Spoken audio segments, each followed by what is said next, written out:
Ang mga balita tungkol sa akin at sa kapatid kong babae na papasok sa villa ay umabot sa trending topic. Nagwala ang dati kong kasintahan.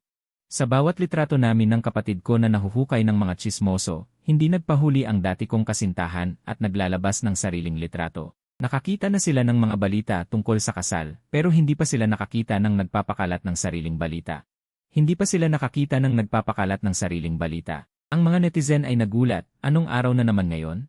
Nagwawala na naman ang aktres na puro pag-ibig lang ang nasa isip. Isa-isang naglalabas ng litrato ang dati kong kasintahan, at nagsimula ng sumigaw ang mga tsismoso na itigil na ito. Masyado ng marami, hindi ko na makakain. Wala namang ibang libangan ang nanay ko. Mahilig lang siyang magdisenyo ng mga damit. Nagkataon na wala akong schedule at wala ring schedule si Guwan Tang, kaya tinawag niya kami pauwi. Dahil mahigpit ang seguridad sa villa complex namin, hindi kami masyadong nag-ingat at sabay kaming umuwi. Halikayo, halikayo. Ito ang ginawa kong parent-child outfit. Tig-isa tayong apat. Tiningnan ko nang may pagkairita ang mga damit. Ang isang Hermes na damit ay ginawa ng peke. Sa isip ko, sinabi ko sa kanya, Mama, hindi naman sa Hermes na damit basta nagbuburda ka ng letra. Kahit na ikaw ang nagdisenyo, agad na sumagot ang tatay ko, ano ang sinasabi mo? Ang letrang ito ay nagbibigay ng kakaibang ganda. Mukha talagang espesyal. Ang kapatid kong babae, kahit na bata pa, ay hindi pa rin naglalagay ng kakaibang ganda sa pagguhit ng dragon. Ang tatay ko, bilang isang taong puro pag-ibig lang ang nasa isip, ay sinamaan kami ng tingin. Nag-ehersisyo siya para mapanatili ang kanyang katawan. Anumang damit sa kanya ay bagay. Nakita ng nanay ko ang itsura ng tatay ko at agad na natuwa. Asawa ko, ang gwapo mo. Gagawa pa ako ng ilan para sa'yo. Okay, 2 taong puro pag-ibig ang nasa isip, nagkakasundo. Hawak ko ang damit. Isusuot ko ito bukas. Tiningnan ako ng kapatid kong babae at tumanggi. Tinago rin niya ang damit. Isusuot ko rin ito bukas. Kinabukasan ng umaga. Gusto ko sanang tumakas ng palihim, pero naghihintay pala ang mga magulang ko sa sala. Pa, hindi ba kayo pupunta sa kumpanya ngayon? Kumuha kayo ng mga sariwang prutas at gulay. Naalala ko ang likod ng villa, naghukay ako ng 500 bote. Para sa kanya ang mga prutas at gulay na itatanim ko. Sariwa lang ang kinakain. Umuso ako. Hindi ako madalas magluto. Ikaw na lang, Guwan Tang. Habang pinapaimbak ng tagapagsilbi ang mga gamit, sinabi ng tatay ko kay Guwan Tang. Kunin niyo na lahat. Huwag kayong laging order ng takeout at huwag kayong magugutom. Nakikita ko kayong dalawa. Hindi pa kayo nagpapalit ng damit? Sa huli, dinala ko ang 2 supot ng prutas at gulay at bumalik kami sa syudad kasama ang kapatid kong babae na nakasuot ng matching outfit. Hindi pa ako nakakarating sa kumpanya pero sumabog na ang trending topic. Mga paparazzi na ipinadala ng kalaban. Nagbantay sila sa labas ng bahay namin ng isang araw at isang gabi. Nakuha nila ang mga litrato namin ni Guwan Tang na sabay pumasok at lumabas. Daily entertainment Sikat na idol at nangungunang aktor, sabay pumasok sa isang mamahaling villa. Pagkatapos ng isang gabing pag-ibigan, lumabas sila kinabukasan na nakasuot ng matching outfit, may dala pang mga gamit sa bahay at merienda. Mukhang matagal na silang nagsasama. Para sa mga detalye, abangan ang mga susunod na balita. Ang pag-akyat ni Guwan Tang sa trending topic dahil sa relasyon nila ni Wei Lan Chen. Pagdating ko sa kumpanya, nakaparada na ang sports car ni Guwan Tang sa basement. Pumasok siya. Kuya, pinapasok siya ng security guard dahil binayaran sila. Natanggal na sila. Paano natin ipapadala ang joint statement? Makikinig ako sa'yo. Isusuot ko ang aking sunglasses. Pinindot ng assistant ang elevator. Naghihintay na ang ER team at legal team sa itaas. Tara na, umakyat na tayo. Habang lumalala ang issue, mas nagiging mainit ang diskusyon sa Weibo. Para kay Guwan Tang, bilang isang idol, malaki ang negatibong epekto ng pagkalantad ng kanyang relasyon. Ang kanyang mga male fans at husband fans ay parang kayang lunurin ang sinuman sa kanilang mga panlalait. Halos lahat sa Weibo ay galit sa akin. Siyempre, hindi rin siya nakaligtas sa mga masasakit na salita. Tinawag akong sugar daddy at siya naman ay pinili ang mali. Walang pananaw. Yenen, parang mas ako pa rin ang pinupuna.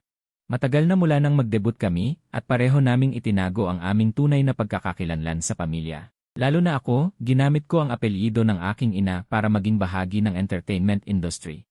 Sa totoo lang, ang pinakamagandang solusyon ngayon ay ilantad ang aming tunay na pagkakakilanlan. Sumulat ng kanta, magandang pagtitipon. Habang tinitingnan ko ang mga paliwanag na ito, hindi ko mapigilang isipin, matagal na akong nasa industriya, wala pa akong kahit isang iskandalo. Ang team ko ay hindi pa nahaharap sa ganitong sitwasyon. Mukhang kailangan na nating palitan ang easy team. Bahala na. Mas mabuti pang sabihin na lang ang totoo. Kuya, tapos na akong magsulat.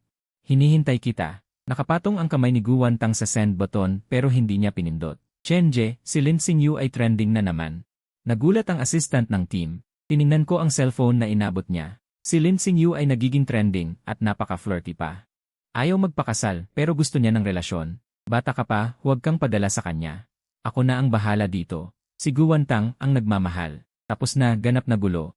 Sa wakas, napatahimik ko ang trending topic tungkol sa amin ni Guan Tang gamit ang pera. Paglabas ni Lin Xingyu, umakyat na naman ang trending topic tungkol sa amin ni Guan Tang. Nag-scroll lang ako sa feed. Lumabas ang imahe ko bilang isang playboy. Mas lalo pa akong binash. Pinigilan ko ang kamay ng kapatid ko na mag-tweet ng paglilinaw. Maghintay muna tayo. Nakita ni Lin Xingyu na hindi ako sumasagot, kaya nag-post siya ng sunod-sunod sa Weibo. Lin Xingyu hindi pa ako nakakapunta sa bahay nyo. Bakit siya ang may karapatan? Lin Xingyu gusto mo ba itong style na ito? Pwede pa ba akong mag-apply bilang isang love brain ngayon? Lin Xingyu, bawat kumpanya ay naghahanap ng mga love brain na agad-agad makakapag-debut. Pakikontak ang aking assistant na si Yuxiang Nanarana. Sumabog ang trending topics. Anong araw ba ito? Ang love brain ay muling lumitaw. Sa paningin ng mga fans, si Lin Xingyu ay palaging isang taong napakakalmado. 5 taon na sa industriya at hindi pa nagkakaroon ng iskandalo. Ang pangalan ni Lin Xingyu ay simbolo ng pagiging kalmado at rasyonal. Tahimik at dedikado. Ito ang unang pagkakataon na may naglagay ng Lin Xingyu at love brain ng magkasama. Maraming mga co-actors ang sumakay sa kasikatan ni Lin Xingyu. Ngunit siya at ang kanyang team ay parang nakatira sa internet. Kapag may iskandalo, sa loob ng 1 oras, siguradong maglalabas sila ng paglilinaw.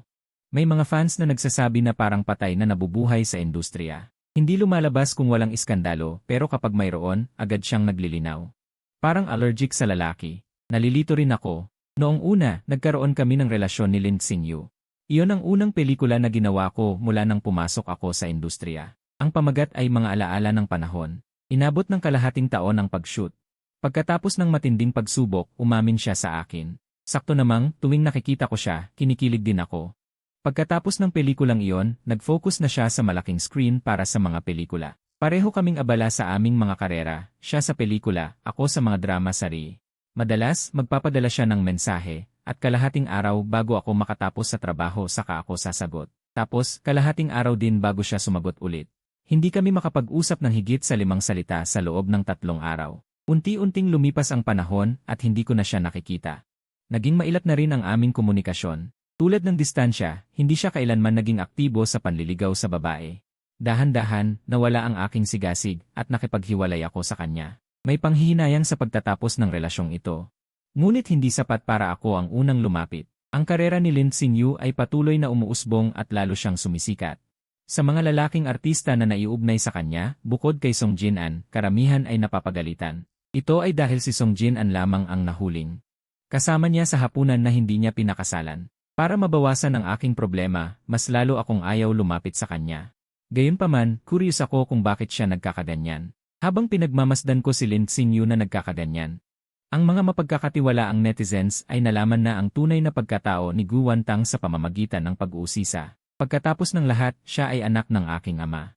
Kung may haka-haka, mayroon ding kumpirmasyon. Ang tunay na pagkatao ni Guan Tang ay muling umakyat sa trending topic. Guan Tang, anak ng real estate tycoon na si Gudong Hai. Tunay na kabilang sa pinakamayayamang pamilya. Si Lin Xingyu naman, narinig mo na ba ang pamilyang Lin? Si Lin Songteng ng Songteng Group.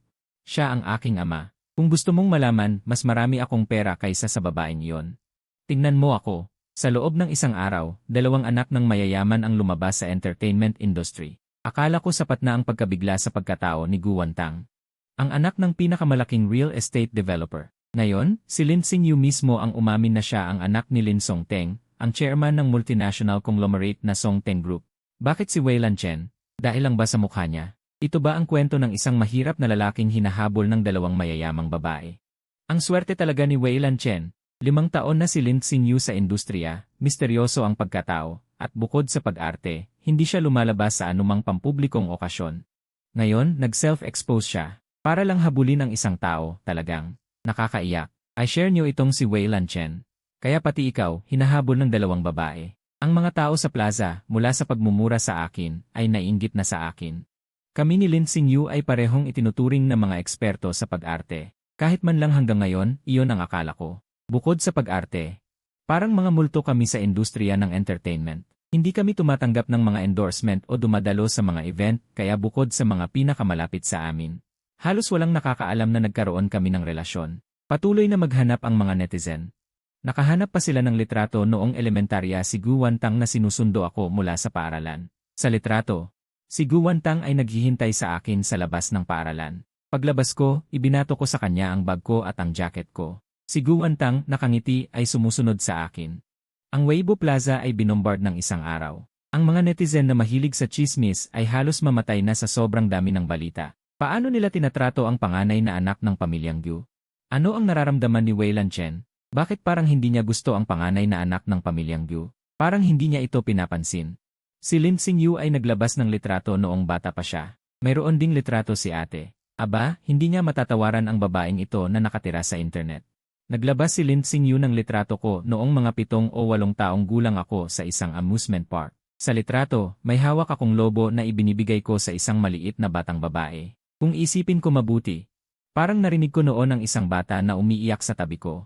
Yung lobo na hawak ko ay ubos na. Dahil nairita ako sa pag-iyak ng bata, ibinigay ko na lang sa kanya ang lobo. Yung iyakin na yun pala ay si Lin Xingyu. Nakahanap pa ulit ang mga fans.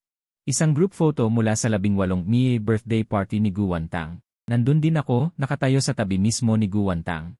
Lin Xingyu, nagkita na kayo ng mga magulang ninyo noong 18 kayo. Kaya pala ako ang kapalit. Ang pinaka nakakagulat, nakahanap ang mga fans ni Gu Wantang ng litrato namin na magkahawak kamay na naglalakad sa kalsada. Sa litrato, si Gu Wantang ay nakatingin sa akin ng may paghanga. Mula sa anggulo ng litrato, halos nakasandal ang katawan niya sa akin. Tiningnan ko ang masakit na ekspresyon ko sa litrato at ang bisikleta sa tabi. Naalala ko, hindi ba't noong nabali ang paa ko at inalalayan niya akong sumakay sa bisikleta? Mga netizen na mahilig sa chismis, paghanga ba yon? Natawa lang siya sa akin. Naspray ng paa ko noon at hirap akong tumayo. Halos matumba siya sa kakatawa habang inaalalayan ko siya. Kung tatanungin niyo kung bakit ako nagbibisikleta, ang imahe ko sa industriya ng entertainment ay isang mahirap na tao. Siyempre, hindi ko ito naisip. Ang agency ko ang nag-ayos nito. Pero unti-unti kong napagtanto na ang pagiging mahirap ay hindi kailangang paghirapan. Kailangan kong makipagkumpetensya sa kagandahan sa ibang mga lalaking artista. Hindi ako ang unang hahanapin sa iba't ibang fashion shows at bagong produkto. Maraming panganib pero masaya akong makipagtulungan. Lin Xingyu pinipilit mo ako. Naglabas muli si Lin Xingyu ng isang litrato na napakatindi kaya't agad itong na-report bilang peking larawan. Sa sandaling mailabas ito, hindi na ito mapanood. Ate, huwag mo nang ilabas. Natatakot akong bumagsak ang Weibo. Tigilan mo na, ate. Hindi ko alam kung babagsak ang Weibo. Pero alam ko, ang imahe mo ay tuluyang nasira. Sino ang makapagsasabi sa akin? Bakit biglang nabaliw ang ate na ito ngayon? Sino bang matanda ang hindi nababaliw? Nagpapanggap lang. Ako lang ba ang nagtataka kung sila ba talaga ay nagkaroon ng relasyon? Lalo nang nagiging kakaiba ang mga komento ng fans. Hindi ko na maaaring hayaan pang lumala ang sitwasyon. Pinindot ko ang pamilyar na numero sa aking telepono. Inalis ko ito sa blacklist. Ang aking tunay na, "Uy, naglakas loob ka na ring tawagan ako." Hindi ko alam kung bakit. Mula sa tawag, maririnig ko ang kanyang tawa. Simula nang malaman kong si Lin Xingyu at ang iyakin sa amusement park ay isa, nawala na ang kanyang imahe sa aking puso. Nahack ba ang Weibo mo? Hindi ako ang nag-post ng lahat. Kung hindi mo ako tatawagan, mas malala pa ang ipopost ko. Mukhang proud pa siya. Nagnitnit ako. Lin Xingyu, ano ang gusto mong gawin? Nakipaghiwalay ka sa kanya. Hindi ko maintindihan. Wala na tayong relasyon. Ano ang karapatan mo para utusan ako? Hindi kita inuutusan. Nakalambot ang kanyang tono. Idagdag mo ako ulit sa WeChat. Pag-usapan natin ng dahan-dahan. Hinugot ko ang kanyang WeChat mula sa blacklist. Sabi ko, magkano ang ibibigay mo para burahin ito? Lin Xingyu, sa tingin mo ba kulang ako sa pera? Ako.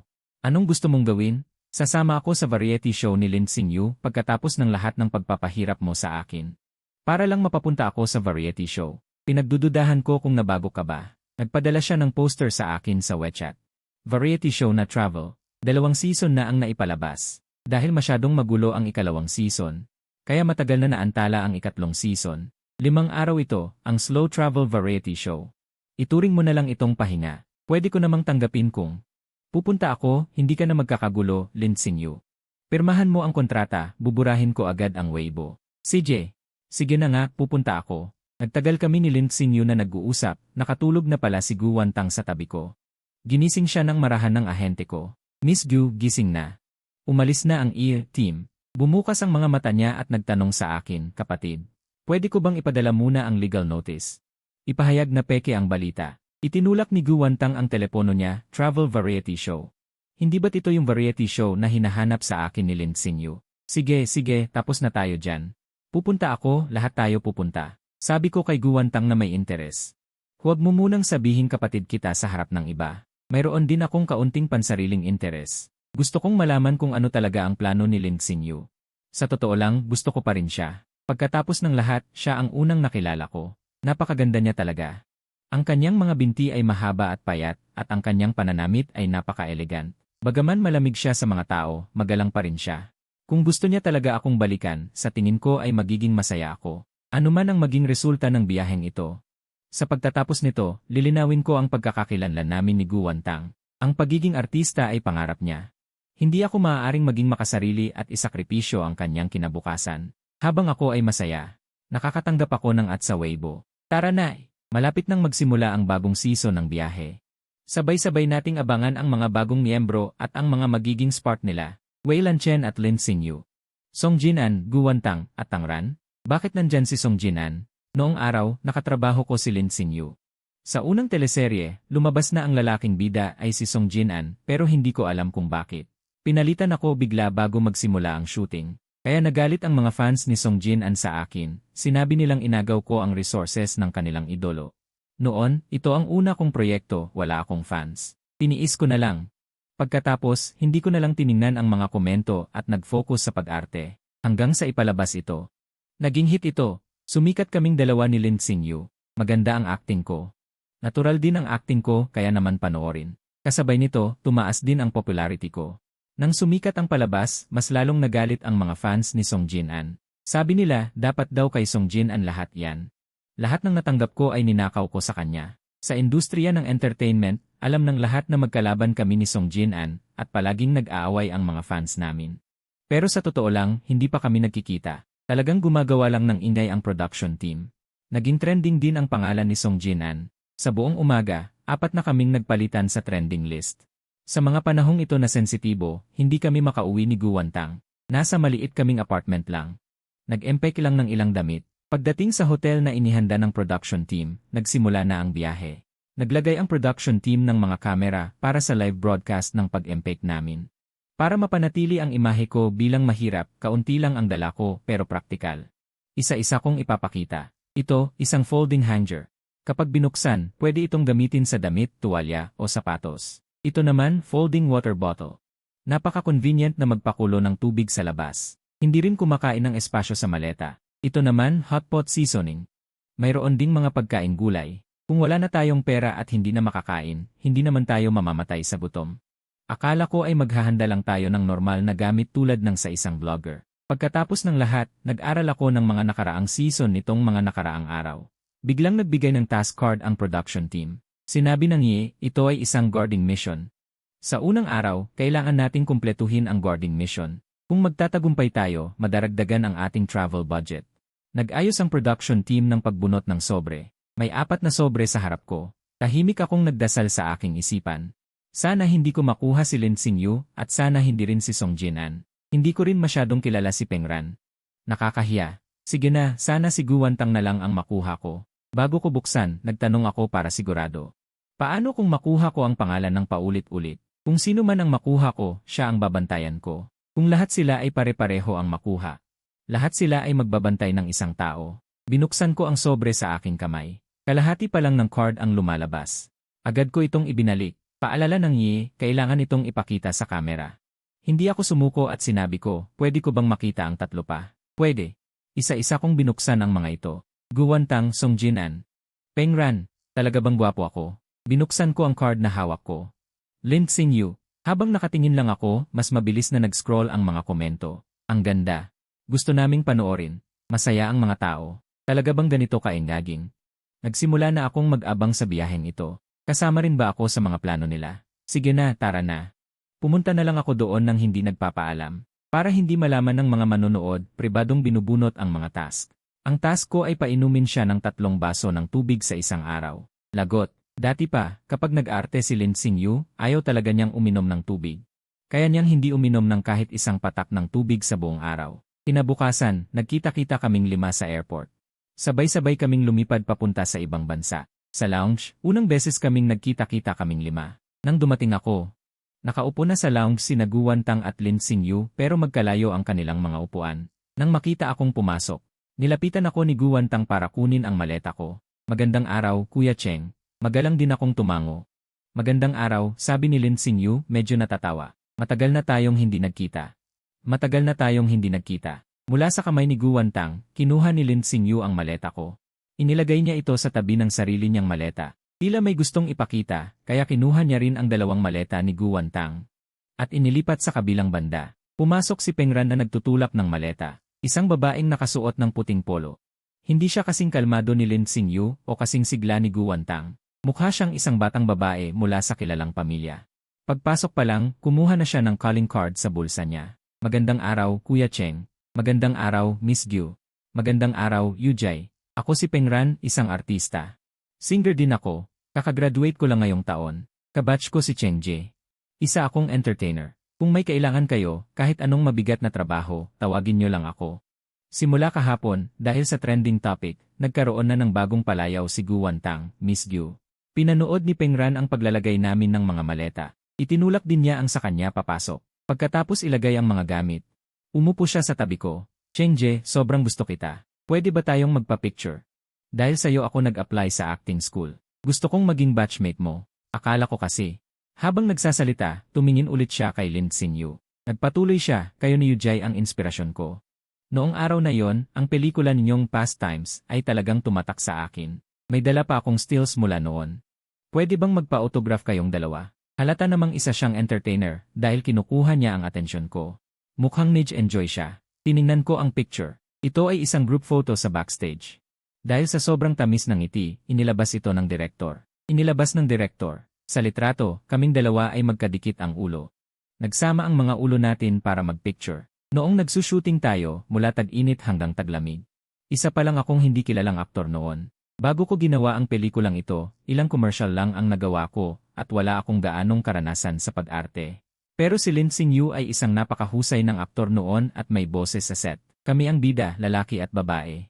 Pero mayroon siyang malaking lounge, at may aircon pa sa loob ng lounge. Noong nagsushooting tayo, mayroon pang na dumadating sa harap ng set. Noong tag-init, maliit na upuan lang ang nagagamit ko sa set at electric fan na hawak kamay ang pamaypay ko.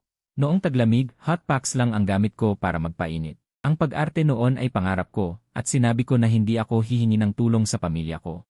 Gusto kong magsimula mula sa wala, parang mga magulang ko. Matigas ang ulo ko, at hindi talaga ako kumuha ng kahit isang sentimos mula sa kanila.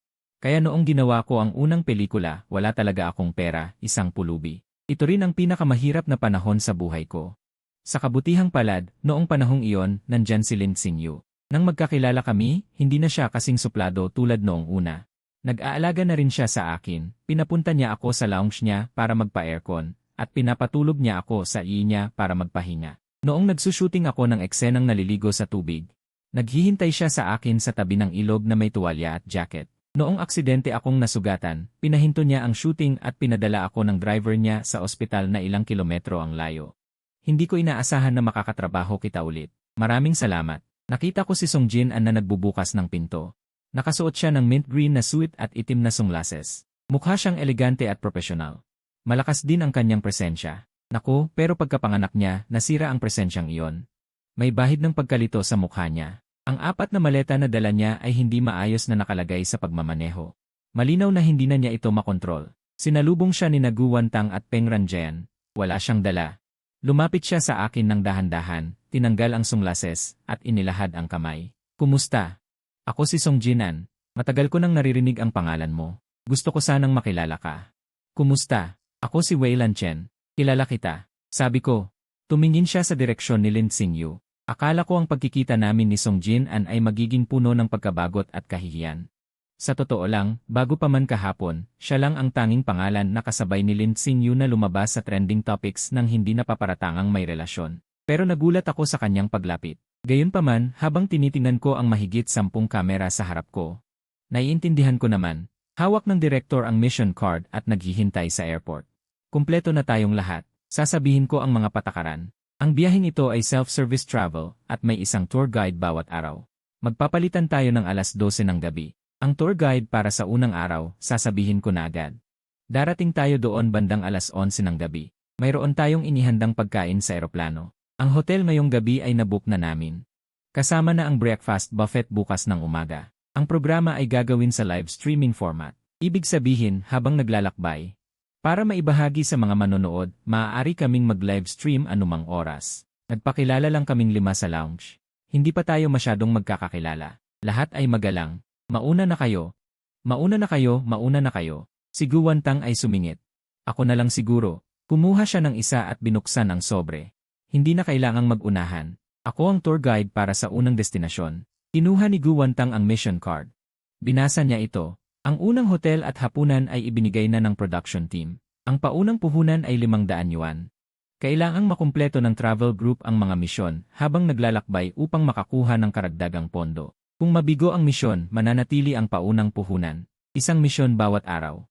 Binuklat niya ang mission card sa kanyang kamay. Sige na, mga kapatid, maaari na kayong sumakay sa eroplano. Simulan na ang inyong paglalakbay. Nais ko kayong magkaroon ng masayang biyahe. Tumingin si Guwantang sa sobre sa kanyang kamay. 500 yuan, 2 araw, para sa 5 tao. Kailangan pa nating mag-book ng hotel at restaurant. Paano magiging masaya ang biyahe? Ang pagiging anak ng mayaman ni Guwantang ay nabunyag na. Lahat ay nakakaunawa. Tinapik ko ang kanyang balikat. Kung gayon, kumita tayo ng mas marami. Sa ngayon, ang hotel at restaurant doon ay nabook na ng production team. Sa pinakamaikli, hindi tayo magugutom ngayong araw. Tignan na lang natin kung ano ang mangyayari. Dumating kami sa bagong destinasyon. Habang lumalapag ang eroplano, ang bansang pupuntahan natin ay isang lungsod sa baybayin ng tropiko. Darating tayo sa airport ng alas 11 ng gabi. Alam kong mainit dito, kaya naghanda na ako ng malinis at preskong damit na walang mangga sa lounge. Pero paglabas namin ng airport, bumungad pa rin ang init. Pagkalabas ng airport, bumagsak sa akin ang isang jacket mula kay Lin Xingyu. Lumingon ako sa kanya, parang wala lang siyang ginawa. Naalala ko ang guardianship mission. Hindi kaya ako ang nabunot niya. Magalang akong nagpasalamat. Para sa budget ng biyahe, tiis-tiis lang. Pagdating sa hotel, pawis na ako. Dahil sa tema ng pagiging broke, 2 kwarto lang ang meron. Hinawakan ako ni Song Jin-an sa balikat. Kung ganoon, 1 kwarto para sa mga babae, 1 kwarto para sa mga lalaki. Kami ni Wei Lan-chen ang kukuha ng mas maliit. Kayo 3 na lang sa mas malaking kwarto. Mabuti na lang may 2 kama, kaya hindi masyadong problema. Ngumiti si Song Jin-an habang nakatingin sa akin. Okay lang ba, Lan-chen? Okay lang, walang problema. Sila na lang ang bahala. Tumingin ako sa 3 babae. Nakangiti silang nagtutulak ng maleta. Miss Gyu, ang ating reyna. Bukas gagawa ako ng misyon para kumita ng pera. Tiningnan ko ang relo ko, tapos ang baso ng tubig sa kusina. 10 minuto na lang bago mag-alas 12. Hindi ko pa nagagawa ang guardianship mission. Sa ganitong sitwasyon, nagdesisyon ako. Ibubuhos ko na lang ang mineral water sa hotel para ipagdiwang ang ating ligtas na pagdating. 5 baso ang inilagay sa harap namin. Lahat tayo, itaas ang baso at mag-toast. Pagkatapos uminom, nagbuhos ulit ako. Para sa maayos nating biyahe, nag-toast ulit kaming 5 at inubos ulit ang laman ng baso. Wala na akong maisip na sasabihin. Nagpatuloy ako sa pagbuhos. 1 pang baso. Hindi itinataas ni Hongran ang kanyang baso. Hindi pwede. Kung inom pa ako, mamamanas ako bukas, mahinang sabi ni Guwantang. Gusto ko lang magbanyo. Sa totoo lang, matagal ko na itong pinipigilan. Kung inumin ko pa itong 1 baso ngayong gabi, kailangan ko na sigurong matulog. Pagkagising ko na lang ulit, inihatid ni Song Jin-an ang mga gamit natin palabas. Naiwan lang kami ni Lin Xingyu sa sala. Tiningnan ko ang relo ko. Huling 2 minuto na lang, wala na akong magagawa. Tatanungin kita, iinom ka ba? Nakangiting sabi ni Lin Xingyu. Samahan mo ako. Tinitignan ko ang malaking baso ng tubig. CJ. Nag-toast kami at nagtinginan. Tinitignan ko ang relo ko. Huling 20 segundo. May kalahati pa siya. Uminom ako ng mag-isa hanggang maubos at ibinaligtad ang baso. Uminom din siya ng ubos sa isang lagukan. Buti na lang, tapos na ang misyon. Baka mas malaki ang pondo bukas. Inilapag ko ang baso sa mesa at bumalik sa kwarto. Pagkuha ko ng cellphone, hindi ko na malayang nakalive na pala. Puno na ng komento ang chat. Ang hirap nilang paghiwalayin, gusto ko to. Malinaw na tubig ang iniinom nila, bakit parang ako ang nalalasing? Ano ang ibig sabihin ng ngisi ni Lin Xingyu? Nalaman na kaya nila ang tungkol sa guarding mission. Nagtutulungan sila, nagpapalitan ng hula. Ang guarding mission ni Lin Xingyu ay si Guwantang, hindi si Lin Xingyu. Sa tingin ko, bobo ang production team. Napakalinaw na guarding mission, Sino ba naman ang maglalagay ng jacket sa lugar na 30 degrees ang init? Hindi ba kahina-hinala? Kaya pala suot ko ang jacket ko buong araw. Sa ganitong kainit, nagsuot pa ako ng jacket. Gusto ba nilang magbigay ng bonus sa akin? Tinitignan ko si Songjin An na nakaupo sa kama, tapos ang cellphone na may nakakalokong ngiti. Naalala ko na marami rin sa chat. Ang tungkol kay Songjin An at Lin Xingyu. Nakakaabala. Teacher Song. Kung gayon, maliligo muna ako. Hindi naman pala kasing lamig si Songjin An gaya ng inaakala ko. Huwag ka nang maging formal. Kung hindi ka keber, tawagin mo na lang akong Je. Ang pagod mula sa international flight ay nagpatulog sa akin ng mabilis. Kinabukasan, mga alas 7 ng umaga, nagising ako ng kusa. Ayokong maging istorbo kay Songjin An. Dahan-dahan akong pumunta sa common area para maghilamos. Nandito rin si Lin Xingyu. Nakatulog ka ba ng maayos? Tanong niya. Maayos naman. Naalala mo pa pala na hindi ka mapili sa tulugan. Dati sa motorhome, nakakatulog ka pa rin ng mahimbing. CJ, itinaas ko ang kamay ko sa aking bibig. Pagkatapos niyang maghilamos, nagsipilyo at naghilamos ako gaya ng dati. Nagtimpla siya ng 2 tasa ng kape habang naghihintay sa tabi ko. Inilapag niya ang isang tasa sa harap ko. May coffee maker dito, sabi niya habang itinuturo ang coffee maker sa kusina. Dala mo yan, di ba? Wala kang sigla kapag walang kape sa buong araw. Hindi ko akalain na natatandaan mo pa ang mga maliliit na bagay na ito tungkol sa akin. Narinig kong gising na rin si Guan Tang at Peng Ran. Pagkagising ni Guan Tang, nagpakulo muna siya ng tubig sa kusina. Kuya, sabi niya. Gagawa ba ako ng kape para sayo? Itinaas ko ang tasa sa aking kamay. Mayroon na ako. Kumain na tayo ng almusal. Akin nang inayos ang mga tasa. Pupuntahan ko na si Jin An, sabi ko. Pinigilan ako ni Lin Xingyu. Huwag mo na siyang gisingin. Kaya niyang hindi kumain, pero hindi niya kayang hindi matulog.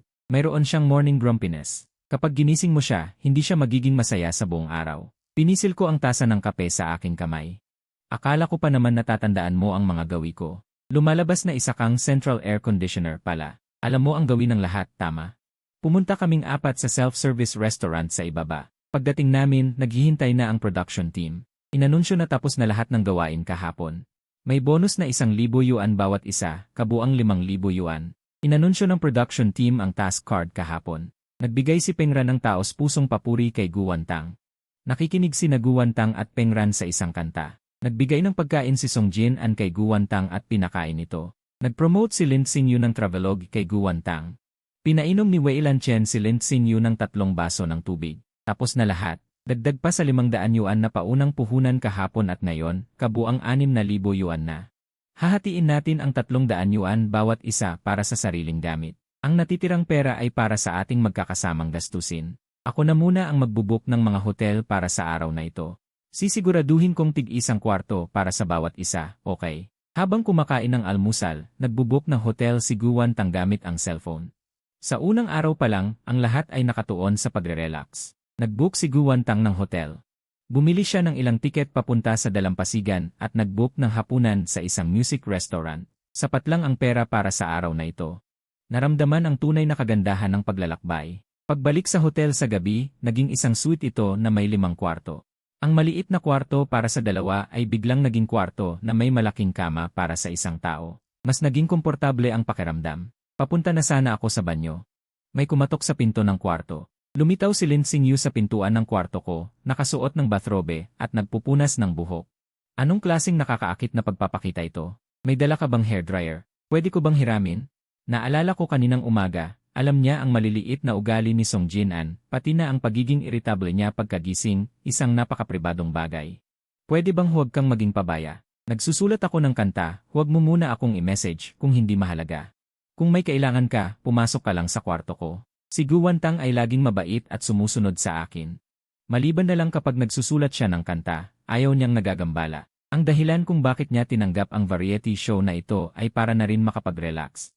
Gagawa ng bagong album. Pasensya na. CJ. Nagkamali ako. Hindi na kita guguluhin. Unti-unting namumutla ang mukha ng taong nakatayo sa labas ng pinto. Naging pamilyar na ba kayong dalawa na pwede na kayong basta-basta na lang pumasok sa kwarto ng isa't isa? Lin Xingyu. Wala na kaming relasyon ng dalawang iyon. Matagal na kaming wala. Kung sino man ang maging malapit sa akin ay. Hindi mo kailangang ipaalam sa akin kung sino ang malapit sa iyo, hindi ba? Hindi. Itinulak ko sa kanya ang hairdryer. Kung may kailangan ka, hanapin mo si Songjin An. Huwag mo akong lapitan. Kapag tapos mo nang gamitin, ibalik mo na lang kay Guan Tang. Hindi kami ni Songjin An ang iniisip mo. Wala akong interes kung anuman ang relasyon niyo. 4 na araw na lang bago ang Yucheng. Kumain ka kung gusto mo, uminom ka kung gusto mo. Subukan mong huwag kang masyadong magpakita sa harap ko para hindi tayo parehong mainis. Isinara ko ang pinto. Talagang ayaw ko nang makipag-usap pa sa kanya. Nagsimula na ang misyon ngayong gabi. Makikipag-arm wrestling sa production team. Kung manalo, 1,000. Kung matalo, 0. Paliwanag ng ang mga babae ay makikipag-arm wrestling sa mga miyembro ng show. Ang mga lalaki ay bubunot ng isa sa 4 na miyembro ng grupo. Nanalo si Guwantang, Pengran at Songjin ang lahat. Susunod, ako na ang bubunot. Lin Xingyu. Bakit palagi siyang ang nabubunot ko? Nakaupo si Lin Xingyu sa tapat ko, bahagyang nakataas ang kilay. Ang 3 tao sa tabi niya ay parang handa nang maglabas ng pambunot. Bakit pakiramdam ko ay para sa akin ang larong ito? Hinawakan ko ang kamay ni Lin Xingyu. Napakalakas ng hawak ko na kahit gamitin niya ang 2 kamay ay hindi niya ito mabitiwan. Ngunit naramdaman ko na hindi talaga siya nagpupumilit. Hinawakan lang niya ang kamay ko. Ang kamay ko ay ibinaba. Binabati kita, nanalo ka. Nagbigay ang production team ng 5,500 para sa pondo bukas. Sinasabi ko lang, kailangan pa ba talagang gawin ang larong ito? Hindi ba parang libreng pera lang ito? Bubunot tayo para sa tour guide bukas. Sa harap ay may 4 na sobre. Maliban kay Guwantang, tig-1 tayong kukunin. Ako, nakangising sabi ni Lin Xingyu. Pagkatapos niyang ipakita ang kanyang tunay na pagkatao, tumingin siya sa akin na parang nangaasar. Ang estilo ko sa paglalakbay ay mas nakaka-excite. Bago ako pumunta rito, nakita ko ang skydiving at bungee jumping, kaya interesado ako. Kung may takot sa taas, pwede siyang lumapit sa akin para magpalit ng aktibidad. Para sa akin talaga to. Alam na alam niyang pinakakinatatakutan ko ang taas. Mukhang hindi talaga niya ako inanyayahan sa variety show na ito para magkabalikan tayo. Para lang pahirapan ako, no? Ang asuming ko talaga. Lahat kayo, umakyat na kayo sa taas para magpahinga. Paalala ni Lin Xingyu habang dumadaan, bumangon ka ng maaga bukas. Walang maghihintay sa'yo. Bahala kung maghintay o hindi. Kung hindi ako pupunta, mas mabuti. Napakaganda ng tanawin dito sa skydiving. Sayang kung hindi mo masusubukan. Lin Xingyu, gagawin mo na naman ba yon? Bakit parang magkamukha sila ni Guwantang at ako? Umiling ako at hindi na nag-isip pa. Kinabukasan, may kumatok sa pinto ng kwarto. Gising na. Pero nahihilo ako, hindi ko mabuksan ang mga mata ko. Lin Xingyu, kumatok ulit siya. Hinihintay ka na namin. Gising na si Songjin An. Narinig ko rin ang boses ni Songjin An sa labas ng pinto. Sige na. Pagkatapos, narinig ko ang mahinang pagkatok ni Songjin An. Lanchen, gising ka na ba? Medyo nag-aalala ako sa lagay mo. Kung hindi ka sasagot, papasok na ako. Sa huli, narinig ko ang pagbukas ng pinto ng kwarto. May kamay na may kaunting lamig ang dumampi sa aking noo. Bakit ang init? May medical team ba? Papasukin para masuri. Mukhang may sakit si Lanchen. Pagkatapos marinig ang 2 pangungusap na yon, nawalan na ako ng malay. Nang magmulat ako ng mata. Kusang hinawakan ko ang aking noo. Wala naman akong pakiramdam na nilalagnat. Madilim na rin sa labas. Tinawagan ko si Guwantang. Hello. Si Guwantang ay tahimik na lumitaw sa bungad ng silid. Gising ka na. Sinubukan din niyang damayan ang aking noo. Mukhang hindi na mainit. Masama pa rin ang pakiramdam mo. Mas bumuti na. Anong nangyari? Medyo may pagtatampo sa tono ni Guwantang. Sabi ng doktor, hindi ka raw sanay sa klima kaya nagkaroon ka ng gastroenteritis. Paano ka nagkaroon ng mahinang sikmura pero kumain ka pa ng maanghang? Nakokonsensya ako. Ito ang espesyalidad dito. Hindi masama na hindi ako makakain. Nagugutom na ang tiyan ko. Medyo nagugutom na ako. Paggawa mo ako ng makakain. Maghihintay ako. Pagkalipas ng ilang sandali, nagdala si Guwantang ng isang mangkok ng lugaw. Nakakunot ang noo ko sa nakitang medyo maitim na lugaw. Nakatingin siya sa akin na parang nagtatampo. Hindi mo naman alam na hindi ako marunong magluto. Hindi mo ba alam? Hindi pa ako nakakapasok sa kusina. Hindi ko alam kung kailan dumating si Lin Xingyu sa pintuan ng kwarto. Inagaw niya ang mangkok ng lugaw mula sa akin. Tumingin siya kay Guwantang at mahinang sinabi, gusto mo ba siyang patayin? Pagkatapos, tumingin siya sa akin, talagang wala kang panlasa. Magdadala ako ng 4 na ulam at isang sabaw. Lahat ay malasa. Tumingin siya kay Guwantang, tila nang aasar na sinasabi. Hindi mo kaya, kapatid? Inilipat ni Lin Xingyu ang isang simpleng dining cart sa tabi ng kama. Uminom ng gamot kalahating oras pagkatapos kumain. Kung magkakaroon ka pa ng lagnat, kailangan nating pumunta sa ospital. Maayos na umalis si Guwantang.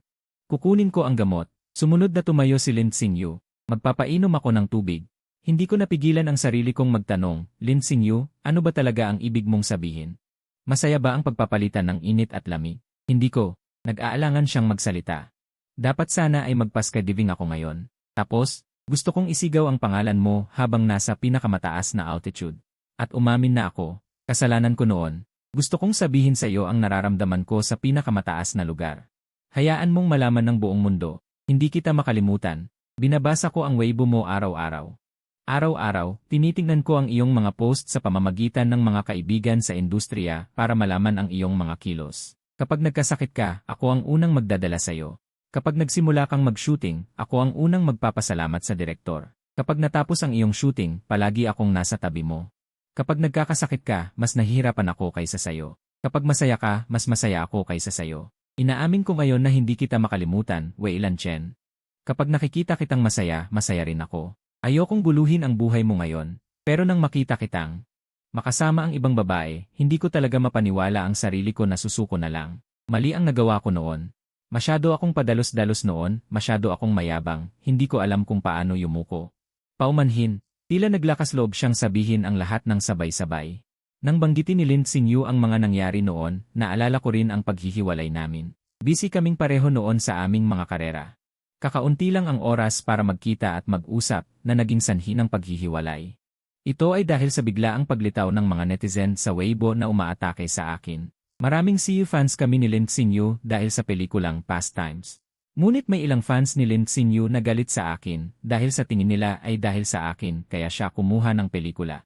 Ang isang mini-series ay may mahigit 30 episodes, habang ang isang pelikula ay 3 oras lang na maituturing na mahaba. Bilang mga fans niya, natural na umaasa silang maaari siyang gumawa ng mas maraming mini-series para mas marami silang pagkakataong makita siya. Ngunit dahil nakatrabaho niya ako, malinaw niyang tinanggihan ang paggawa ng anumang mini-series. Palaging iniisip ng mga fans niya na nagkaroon kami ng hindi pagkakaunawaan habang nagsushooting. Kaya nagkaroon siya ng psychological trauma sa paggawa ng mini-series. Noong nangyari ang insidenteng ito, nagsushooting siya sa bundok. Sinubukan ko siyang tawagan ng ilang beses pero hindi ko siya maabot.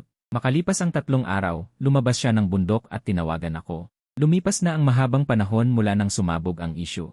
Hindi ko na kinaya na hindi siya mahanap sa kritikal na sandali. Nang makita niya ang mensahe, nakipag-break na ako at ni-block ko na siya. Simula noon, hindi na kami muling nagkausap. Ako ang nag-isang nagputol ng aming relasyon, ngunit hindi na rin siya naghanap pa sa akin.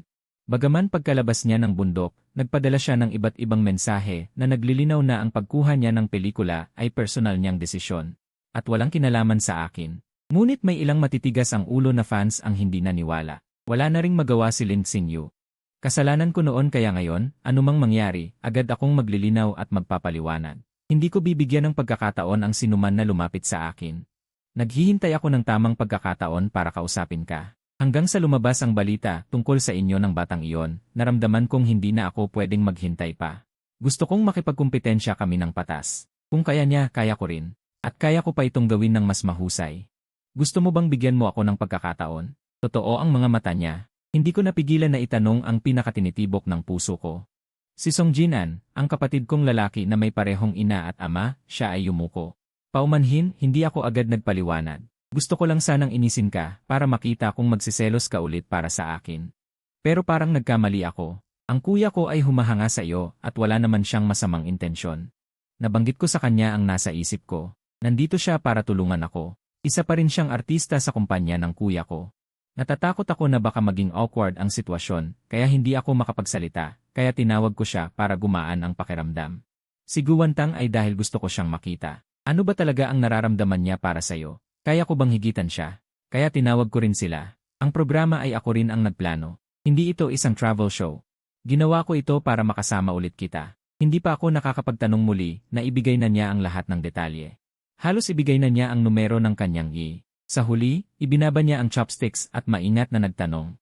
Kaya, gusto mo bang bigyan mo ako ng pagkakataon na muli kang ligawan? Makikipagkumpetensya ako sa kanya ng patas. Hindi ako matatalo sa kanya.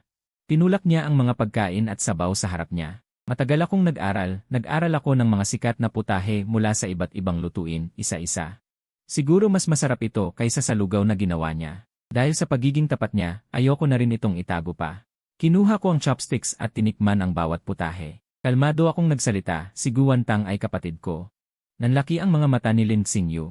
Ano ang sinasabi mo? Ang suot namin ay parent-child outfits, hindi couple outfits. Mayroon din ang aking nanay at tatay. Hindi niya mapigilan ang kanyang ngiti. Kung gayon kami, Hindi ko napapansinin ang live broadcast. Pwede nating subukan. Kinuha ni Lin Xingyu ang kutsara, kumuha ng sabaw sa mangkok at inilapit sa bibig ko. May sakit ka ba? Hindi ka pwedeng gumalaw.